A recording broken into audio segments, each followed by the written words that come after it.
Natural physics is a concept I developed that explains in down-to-earth scenarios how the principles of physics could have come about from observing nature.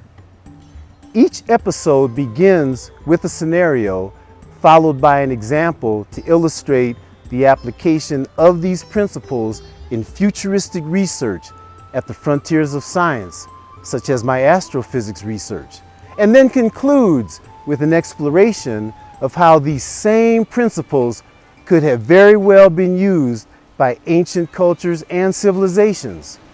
Mathematics is naturally encountered and incorporated as the exciting and fun tool of science that it is. Science is the window into our amazing world of nature, and mathematics is the tool to open that window.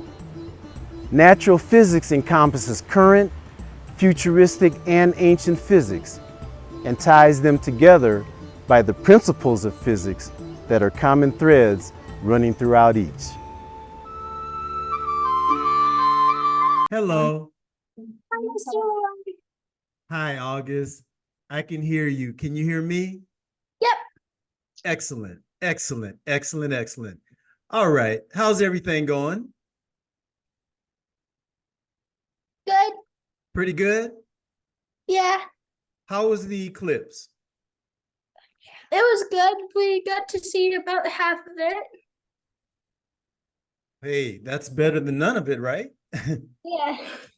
Now, here, the rainy season is starting here in Costa Rica, so it got pretty cloudy. However, when the sun did come through and I was using this special film, we were using this to look at it through to protect our eyes.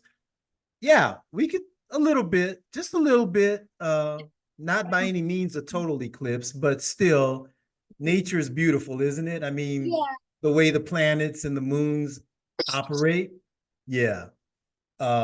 Excellent, excellent, excellent. Okay. Now, what I want to start off by doing, I want to show you. Can you see Oh, that? that's cool. Isn't that amazing? Yeah. That's beautiful.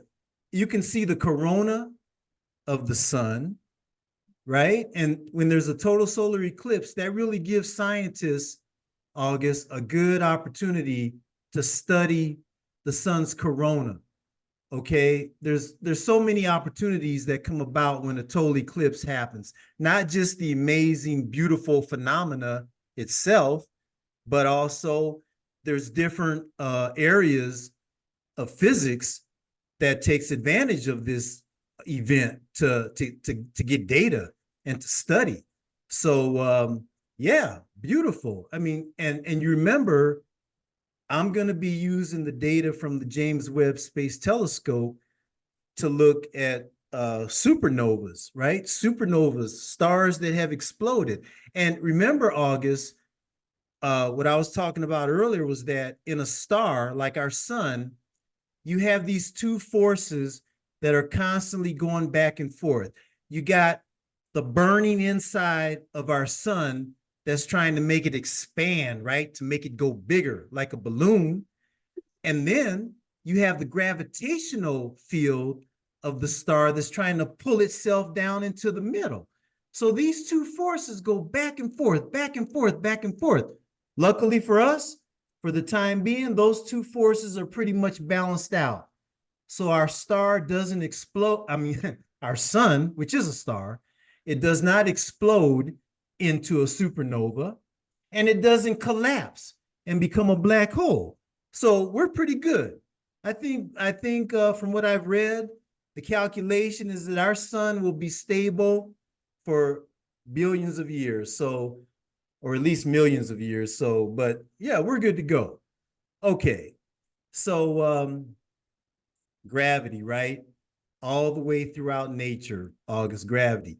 Now, the James Webb Space Telescope, it sees in the infrared.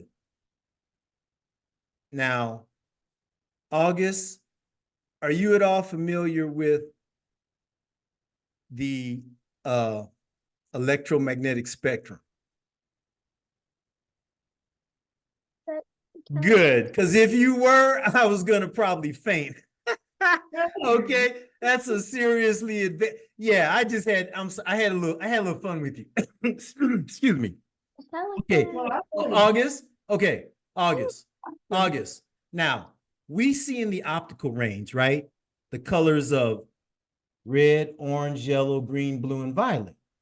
But there's other light out there, August, that we can't see with our eyes. Okay. For example, when your oven is on, or if you feel heat from the sun, or you feel heat from your oven, can you feel that heat? I mean, can you see that heat? You can feel it, but you can't see it, right? Yeah, but sometimes you can see the waves, but You know what? That's true. On a very hot summer day, uh, I remember uh, being so hot from the asphalt on the street that you could actually see the heat, the heat kind of coming up off the asphalt. It was, yeah, you could see it. It was invisible, but you could see the waves kind of sort of. I know what you're talking about. Okay, let me ask you this. You have a microwave oven, right? Now, if you were to turn on your microwave and look inside of it while it was running, or look from the outside in the door, you can you would have see? wrecked your eyes. Can you see the? Yeah.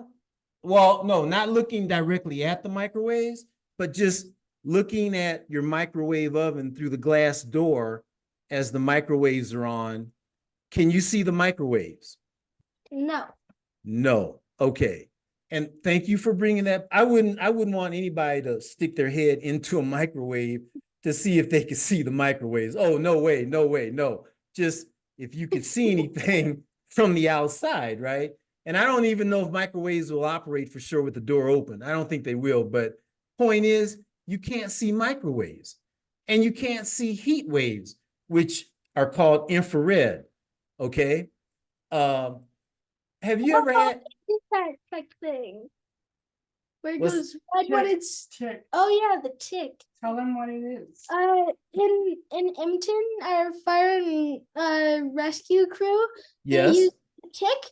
It's infrared camera where it when it gets super hot it turns red, and then when it's super cold White. it actually when it's super hot it gets white, and then when it's super cold it gets blue. Right. Yeah. Yes. Yeah. Hey, hello, Sarah. How you doing? All right. Okay. All right. Let's keep having. We're gonna have fun. Hey there. Hey there. All right. All right. Awesome to see you. Okay. Now, August. All right. So, have you ever seen an X-ray picture of just X-ray picture?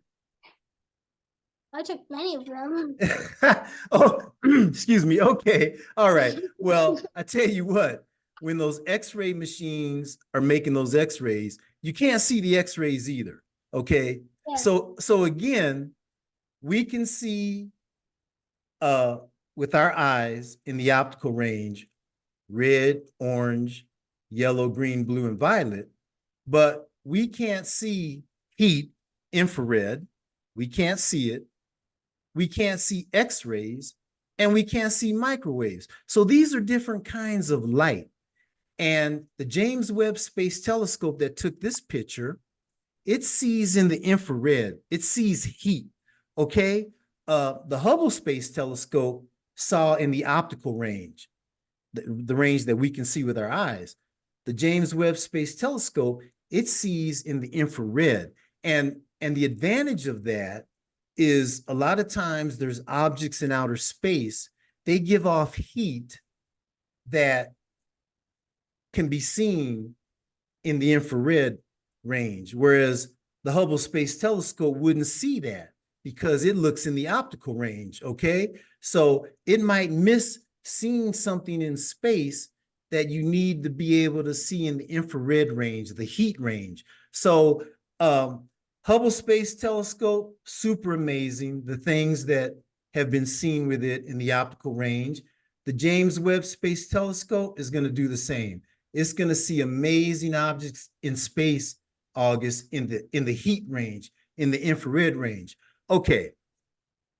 What I would like to do now, do you have any questions at all about what I just talked about how there's different kinds of light and there's some types of light that we can't see with our eye? Do you have any question about that? I do have one question. Okay. I got the question when I was about to go to bed yesterday. Okay. It was, are you able to make an igloo out of cardboard? Make an igloo out of cardboard. Okay. First of all, let me revisit my knowledge of an igloo. Okay. It is a structure that is made out of ice blocks and it forms like a dome, okay, a semicircular, yeah, semi-sphere. Okay. But would it stand up because it's open? My mom said you can probably make the dome shape, but will it stand up because it's so thin, The cardboard. the cardboard? Okay. Okay. So the cardboard would have to be shaped in a curve. And I believe it is possible. I believe it's possible to do that. And hey, August, there's only one way to find out, right? Do it. Do it. Excellent. Yes. That is, if you're a scientist, August, I'm a scientist. That's the model. Do it. That's the only way to find out. There's theories and theories and theories and theories, but the only way to truly find out something is to do it. That's excellent. Yeah. That is excellent, August. All right. I was So, thinking of during the winter. I just have a special cardboard that you're just able to fold up, and then in the winter you make it out, so you just pile it up with snow. Oh, no. oh, oh, You- okay. So let me see if I'm understanding. You're talking about making a cardboard like a frame on Yeah. which to form an igloo on which to put snow. Yeah, That is excellent. Wow. like make it's like a mold, but of course it would be full of saran wrap, because if you get snow on the cardboard, it just get all mushy. So it'd be full of saran wrap, and then I just pile up the snow and pack it down. Now let me ask you this. Once you pack it down, do you then remove the cardboard mold to let it stand on its own? You leave that in place. Mm-hmm. Okay, okay. So the question is then, is if that cardboard is going to be able to support the amount of snow that you put on top of it. That's the question. I was also thinking of getting one of those special portable cement mixers for like a day, and then make the cardboard outline and then make a mold of it. Wow, you're getting really sophisticated with this, August. Okay, so you're thinking about bringing in this apparatus as part of your plan. Okay, I'm impressed. Back to what you said, there's only one way to find out. It sounds like to me, from what you said, is you have it very well planned out. You looked at the logistics of it. I think you're good to go. I think you should go for it, don't you? I really do. I want to know what happens. I mean, yeah, I can think now, mind you, cardboard is pretty fragile. All right. So when you make that cardboard into a dome, you're I going put to, probably a couple of layers. okay, a couple of layers of cardboard. There you go. Yeah, because once you, I mean, unless you can actually purchase a curved uh, a curved segment of cardboard manufactured, in order to work with a flat surface cardboard, you're going to have to bend it and form it into a dome. Okay. So its structure is going to be changed as far as how much weight it's going to be able to support. So the snow that you're going to put on top of it, if it becomes ice, for example, it's going to become heavier, right? Because it's going to solidify, it's going to become harder, it's going to become That's heavy. actually what I was going to think about, like have the outline full of saran wrap, pack it with snow, and then get water on it so it actually like freezes, and then I just take down all of the cardboard. All right. I was going to ask you about the saran wrap. I had forgot for a minute, but when you said about the saran wrap earlier, I was going to say, where does that play into that? Wow. Okay. It's like it's like the plastic wrap Yes. you wrap food with. Yes. I would put a whole bunch of that plastic wrap around the igloo of cardboard, and then pack down the snow so it wouldn't get wet. Okay. And then I can just redo the igloo every time. I just gotta fold up the Yes. You The have a redoable igloo. Hey, you might want to take a patent out on that, August. I mean, that's quite the idea. I have never heard of a redoable igloo, right? And I say, okay, you have to do your experiment. You have your theory. You are a full-blown scientist, August, without a doubt. You have your theory. Now you have to take it to the field and field test it. Okay. You have to see, you have to apply your theory to real application and see if it works. Okay. Okay. Oh, I want to know what happens. I mean, I want to know. That's so interesting. A redoable igloo. Yeah, and then when I just wanted to put it up in say this summer, I just put it up. That's right. Just the cardboard. I don't have to pack down the snow. And then bring it out next winter, right? Yeah. You'll need to have like hard dual of cardboard to hold up the structure. That's need what I was something like going to. I was going to Pipes. like who knows? I'll try it out. Excellent. I mean, that's most excellent. Wow. Wow, August. That's my goodness. My goodness, that's excellent. Okay. Yes. Please proceed with your experiment to test your theory. Okay. Okay. And the world is waiting to find out. And again, you might want to think about patenting your idea, because it's quite the idea. Most excellent. Most excellent. Yeah. All right. Okay. A while back, I got to go to Africa, August, to Nigeria. I got invited by teachers to come there and talk to them about astronomy. And I gave presentations to them. And what I would like to do, I actually, they asked me to answer 5 questions for them. Where is outer space? How do we view outer space from the Earth? How do we get to outer space? Once we get to outer space, how is the environment of outer space different from here on Earth? And then what's in outer space? So I thought, because we've been talking about the eclipse and the different light we can see, I thought I would play a video for you that answers it. I gave the presentations there, and then I decided to make movies of the material that I gave, right? Just for myself, so that I would, yeah, right?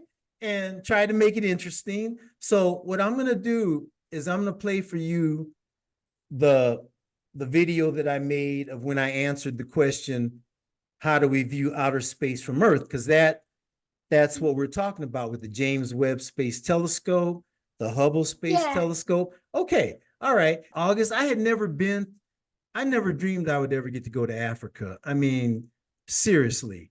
And Yeah. yeah. And so here I am there giving these talks about astronomy to teachers that wanted to learn about astronomy so that they could teach astronomy to their students. I mean, what an awesome opportunity for me to get to do that. Okay. That's cool. Thank you, August. And they really wanted to know about astronomy. They really did. So I'm going to play this video. And at the very beginning of it, when I first introduced myself, I asked the person that invited me there, how would I say good morning in Nigerian? So I learned to say hello in the three dialects of Nigeria, right? Just to kind of get a good start. So when I play the video, that's what's going to come on first, and then the part about how do we view outer space from the Earth. Okay, and I hope you enjoy this. Ini Indewu Ekasan. Good afternoon.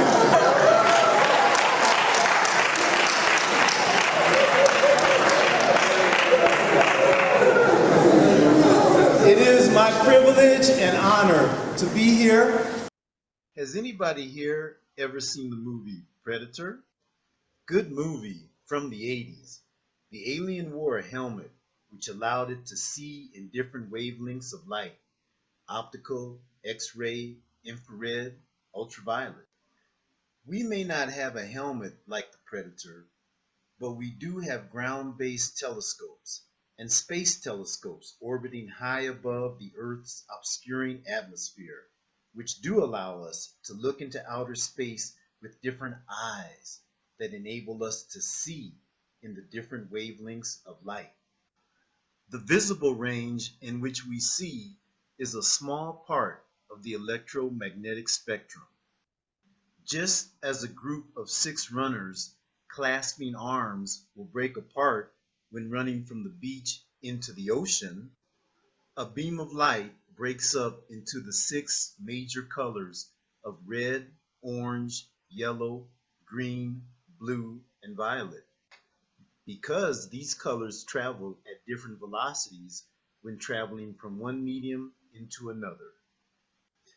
A long time ago, in a galaxy far, far away, I was in the Boy Scouts. Yes, I was. We went camping far away from the city lights, and I remember looking up at the Milky Way.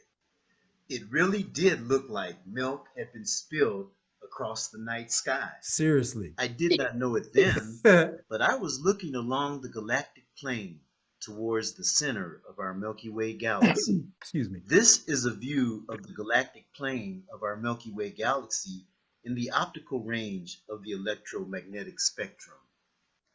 These are views of our galactic plane in the radio, microwave, infrared, ultraviolet, X-ray, and gamma ray wavelengths of the electromagnetic spectrum.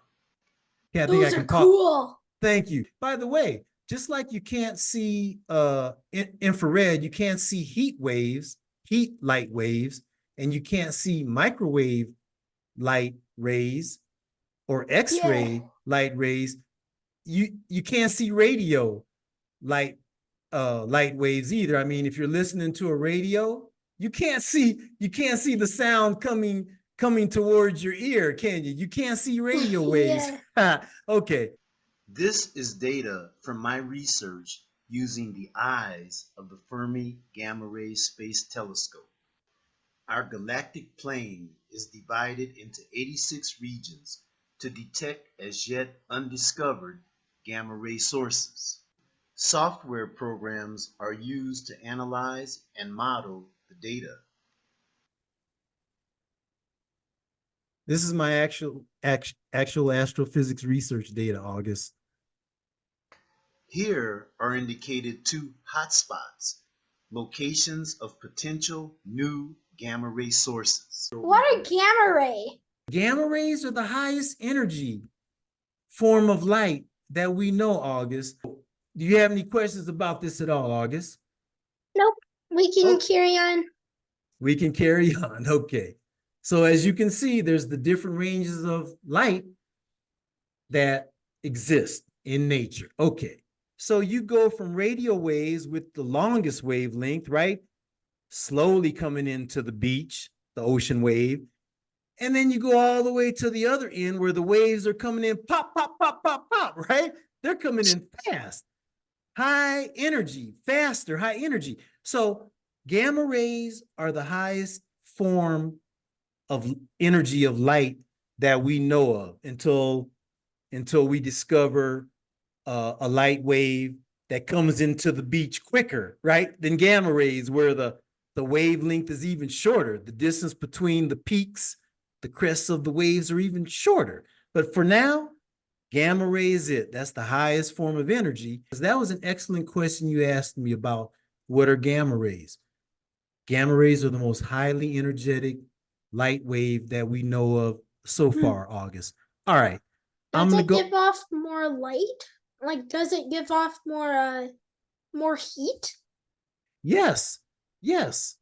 More powerful when a star explodes into a supernova. Gamma rays are produced from that tremendous explosion. The force of that Yeah. explosion, yes. So, did that answer your question? Yeah. This radio telescope in Puerto Rico, carved out of the side of a mountain, largest radio telescope in the world.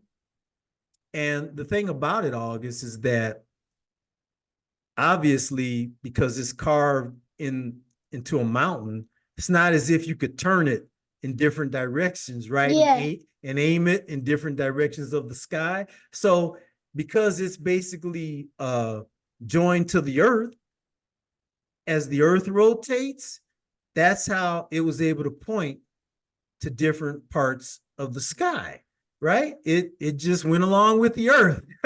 And I did not know that it had collapsed. Really? It did. When? When did this happen? Probably like 4 years ago? Like Whoa. 2020? Really? I'm gonna look that up. I'm out of touch. I I think it was like an earthquake or something, and then the poles just collapsed. Wow. Wow. I'm sorry to hear that because I tell you, Arecibo, it was used a lot to try to detect any kind of signals coming from outer space that might be coming from an intelligent source. And it hadn't picked up anything yet, but it was definitely one of the most powerful tools of trying to yeah, right? So, oh wow, I'm sorry to hear that. Wow. Wow. Are you Okay. also able to go back to that wavelength thing? Yeah. I'm also taking notes here. Well, okay then. Oh my goodness. I'm beside myself, August. I mean, I'm just so excited. Okay, that's that good. That's good. Okay, all right. Now, any of this material, August, I can send you. Okay, I have this all on my computer, and I can Yeah. send any of this to you that you can look at your leisure. No problem at all. Okay. Yeah. All right. All right. Okay. All right. Now, you okay with the notes? Yeah. Okay. I just had to spell a gamma ray properly. Okay. We also have space telescopes that orbit the Earth That was Hubble. This is the Fermi Gamma Ray Space Telescope.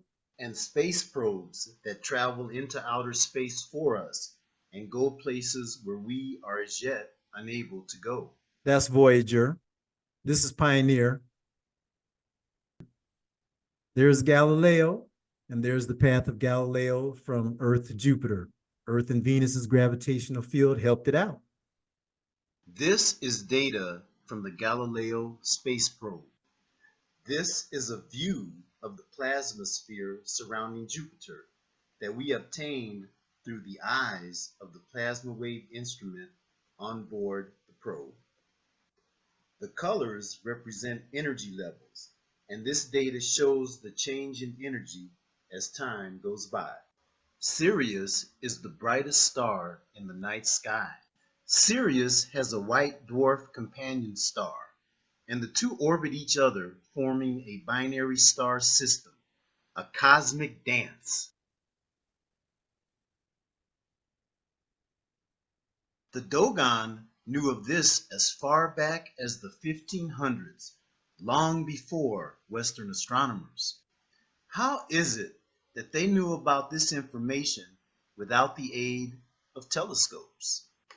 So Did they invent the telescope long before Galileo? Or did they have another method of viewing outer space that we do not know about? I always talk about how ancient civilizations, they knew a lot. And so that was about a tribe in Africa that knew about Sirius and about its companion, white dwarf star. And supposedly the astronomer Galileo, of whom the Galileo spacecraft is named after, invented the telescope. But these drawings that these people made are older than when Galileo invented the telescope. So it makes you wonder how did they know about Sirius? Okay, I wanted to go back to your idea about the igloo and making a doable igloo. Now, you have to keep gravity into account, right? The structure that you're going to form with your cellophane, cardboard, because you're altering the shape, the structural strength is going to be different. And there's an area of physics that studies that. It's called equilibrium, where forces can balance other forces. And the whole thing is gravity, how to deal with gravity. Now, August, do you have a pen close to you? Pencil? Okay. Could you raise it about a meter up and then drop it? Or a half a meter? Half a meter. You know what? Go down a little bit more. Yeah, okay. Drop it from there. Now, about how long did it take to fall? 2 seconds. 2 seconds? Okay. Could you drop it again from that same height? Drop it again. 2. 2 seconds, right? Okay. Now, you remember me telling you how important equations are in physics, and that equations are our way to describe what we observe in nature? Now, you dropped your pin from the same height, and it took about 2 seconds to fall. Do it one more time. Drop it one more time from the same height. About 2 seconds, right? It actually took 3 seconds that time because it hit off my hand. Okay. All right. But it basically took, let's do it one more time without it rubbing on your hand. Take it the same height, drop it. 2 seconds again? Yeah. So it took the same amount of time. And August, if you were to drop your pin a million, trillion, zillion times, as long as you drop it from the same height, it's going to take, as long as you drop it from that height, it's going to take 2 seconds. And somebody did a whole bunch of experiments, like you're going to have to do with your igloo, and found out that there's an equation that fits how long it's going to take for your pin to fall to the ground. And gravity is involved, the force of gravity. Now, again, with experimentation, it was actually found out the value of gravity. And I'm going to play a video for you. Balu and Dini are back. and they're going to demonstrate this, what I'm talking about. Okay, I can hear it. great.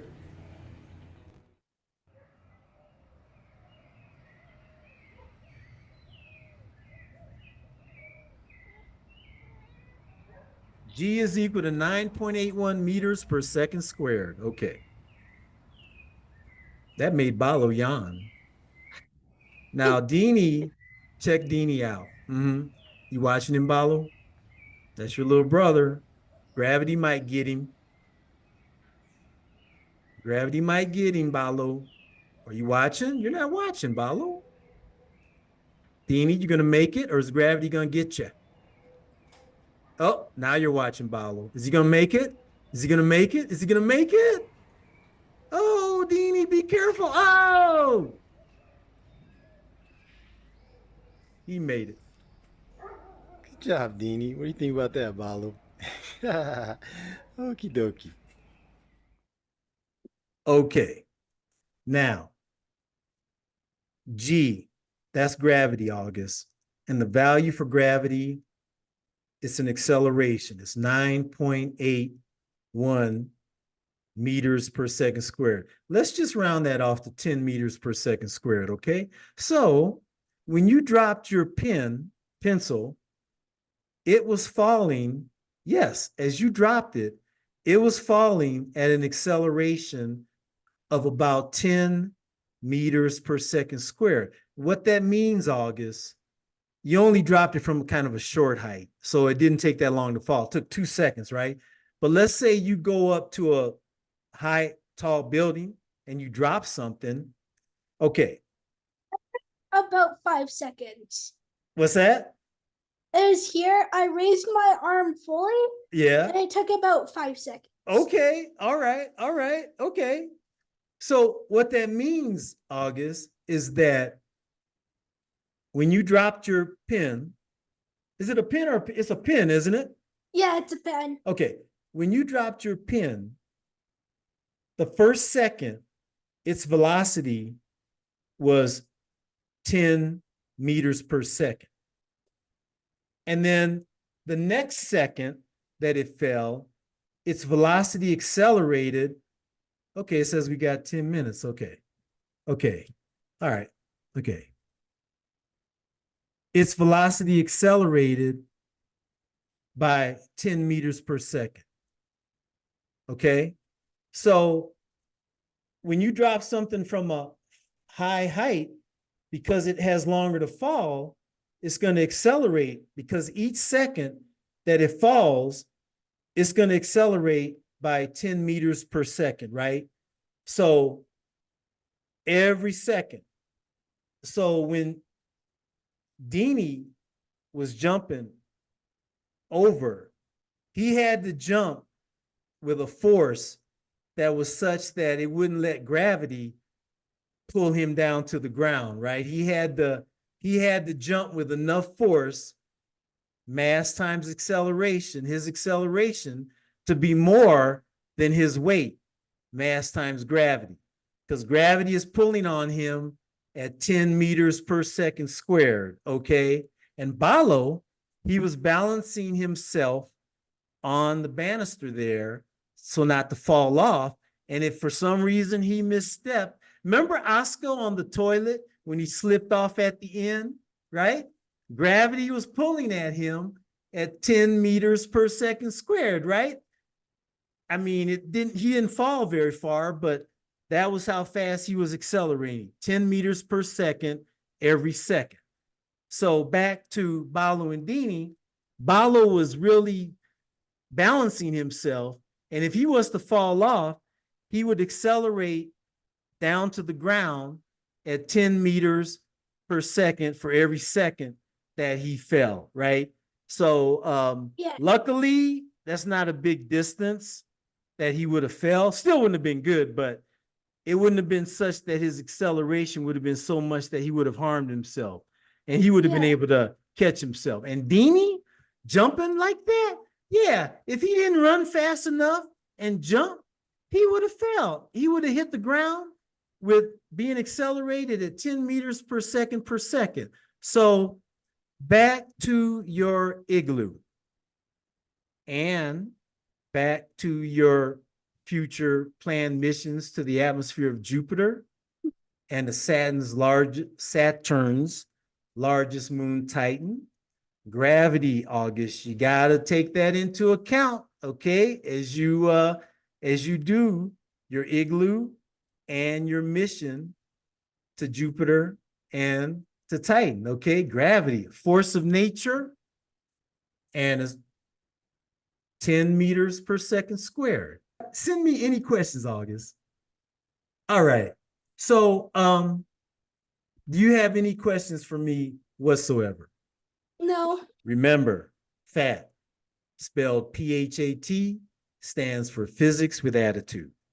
Enjoying physics as the window into our amazing world of nature and mathematics as the tool to open that window. So, next time, tune in, same fat time, same fat channel. All right. Okay. All right, August. Always fun. And I look forward to hanging out again. Yeah. Any questions? Okay. No, I'm almost done typing in your email address. All right. Sarah, thank you for those amazing those beautiful pictures. Wow. My You're goodness. welcome. Yes. It was a lot of fun. We had so much fun. We seen so many people that we knew there, and it was such a good vibe. Everybody was like extremely happy. Excellent. And, Excellent. All right. We had special goggles to look through it too, so That's was good. cool. That way. And then the staff from the Space Science Center were walking around with welders masks, so you could see through it too as different. You know what? Back in October, when there was the annular solar eclipse, yeah, one of our neighbors had a welding mask and we could see it, and that was great. And so yeah, that's so cool. Y'all got to do that. Excellent. Yeah, this time it was kind of cloudy. Still had this to look through and was able to see a little bit, but yeah, the sun would come in and go out, come out and go in, but it was still cool. Cool. Sarah, I really think August, I think so many students and adults could benefit from like the questions he asks and the things he says. I mean, there's 11-year-olds out there younger that could be watching him and say, wow, if he's doing this, hey, I can do it. And so, okie dokie. Thank you, Sarah. All right. Bye, Hey, bye, August. All right. Okay. Take All right. care. Thank you again. Okay. Okay, bye. Bye.